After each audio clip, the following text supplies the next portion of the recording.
L'Évangile de Luc, chapitre 24.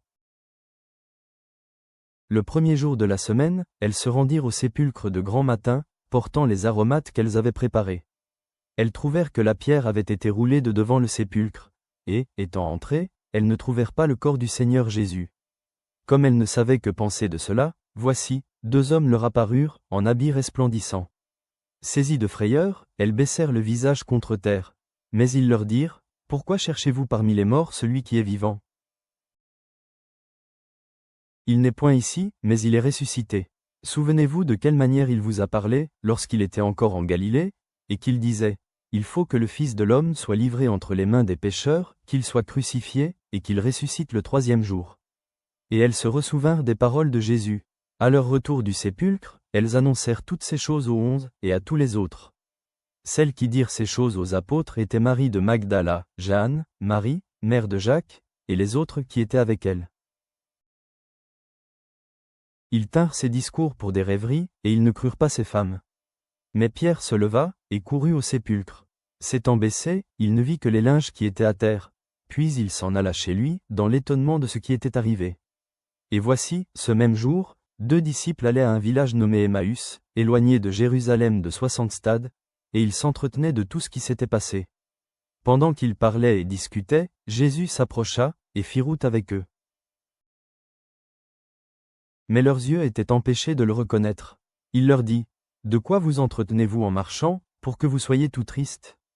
L'un d'eux, nommé Cléopas, lui répondit, « Es-tu le seul qui, séjournant à Jérusalem, ne sache pas ce qui est arrivé ces jours-ci? » Quoi, leur dit-il, et ils lui répondirent, « Ce qui est arrivé au sujet de Jésus de Nazareth, qui était un prophète puissant en œuvre et en parole devant Dieu et devant tout le peuple, et comment les principaux sacrificateurs et nos magistrats l'ont livré pour le faire condamner à mort et l'ont crucifié. Nous espérions que ce serait lui qui délivrerait Israël. Mais avec tout cela, voici le 3e jour que ces choses se sont passées.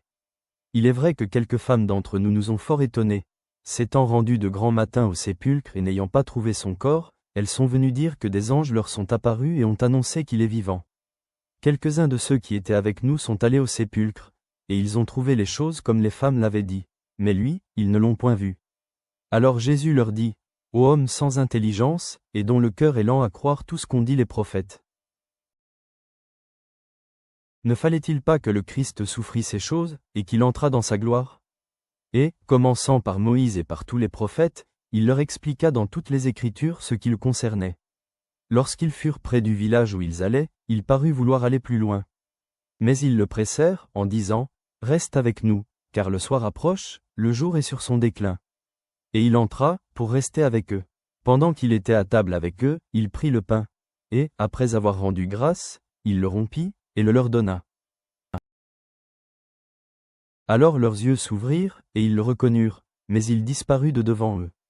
Et ils se dirent l'un à l'autre, « Notre cœur ne brûlait-il pas au-dedans de nous, lorsqu'il nous parlait en chemin et nous expliquait les Écritures ?» Se levant à l'heure même, ils retournèrent à Jérusalem, et ils trouvèrent les 11, et ceux qui étaient avec eux, assemblés et disant, « Le Seigneur est réellement ressuscité, et il est apparu à Simon. » Et ils racontèrent ce qui leur était arrivé en chemin, et comment ils l'avaient reconnu au moment où il rompit le pain. Tandis qu'il parlait de la sorte, lui-même se présenta au milieu d'eux, et leur dit, « La paix soit avec vous. » Saisis de frayeur et d'épouvante, ils croyaient voir un esprit. Mais il leur dit, « Pourquoi êtes-vous troublés, et pourquoi pareille pensée s'élève-t-elle dans vos cœurs? Voyez mes mains et mes pieds, c'est bien moi. Touchez-moi et voyez, un esprit n'a ni chair ni eau, comme vous voyez que j'ai. » Et en disant cela, il leur montra ses mains et ses pieds. Comme, dans leur joie, ils ne croyaient point encore, et qu'ils étaient dans l'étonnement, il leur dit, « Avez-vous ici quelque chose à manger? » Ils lui présentèrent du poisson rôti et un rayon de miel. Il en prit, et il mangea devant eux. Puis il leur dit, « C'est là ce que je vous disais lorsque j'étais encore avec vous, qu'il fallait que s'accomplît tout ce qui est écrit de moi dans la loi de Moïse, dans les prophètes, et dans les psaumes. » Alors il leur ouvrit l'esprit, afin qu'ils comprissent les Écritures. Et il leur dit, « Ainsi il est écrit que le Christ souffrirait, et qu'il ressusciterait des morts le 3e jour, et que la repentance et le pardon des péchés seraient prêchés en son nom à toutes les nations, à commencer par Jérusalem. Vous êtes témoins de ces choses. Et voici, j'enverrai sur vous ce que mon Père a promis. Mais vous, restez dans la ville jusqu'à ce que vous soyez revêtus de la puissance d'en haut.